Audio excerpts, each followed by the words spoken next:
എറണാകുളം കാക്കനാട് ജില്ലാ ജയിലിലേക്ക് ലഹരിക്കടത്ത് ശ്രമം. റിമാൻഡ് പ്രതിയിൽ നിന്ന് ലഹരിമരുന്ന് പിടികൂടി.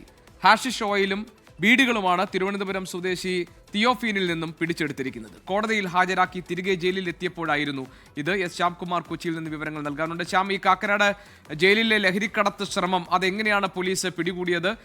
എന്തൊക്കെ ലഹരിമരുന്നാണ് പ്രതിയിൽ നിന്ന് പോലീസ് കണ്ടെടുത്തിരിക്കുന്നത്? മറ്റു വിവരങ്ങൾ എന്തൊക്കെ?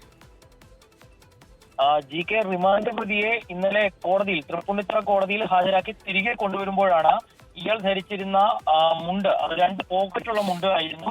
ആ മുണ്ടിന്റെ പോക്കറ്റിലാണ് 2 കുപ്പിയിലായി 9.12 ഗ്രാം ഹാഷിഷ് ഓയിലും ബീഡികളും സൂക്ഷിച്ചത്. ജയിൽ അധികൃതർ തന്നെ കണ്ടെത്തിയത്.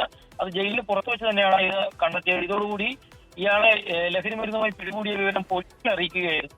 തുടർന്നാണ് ഇൻഫോ പാർക്ക് പോലീസ് റിമാൻഡ് പ്രതി തിരുവനന്തപുരം സ്വദേശി തിയോഫിനെ ജയിലിലേക്ക് മയക്കടത്തിയതിന് എടുത്തിരിക്കുന്നത്. ശ്യാം, ചെറിയ സാങ്കേതിക പ്രശ്നമുണ്ട്, ഓഡിയോ ക്ലിയർ അല്ല. ശ്യാമിനെ നമുക്ക് വീണ്ടും വിളിക്കാം ഇതേ വാർത്തയിൽ.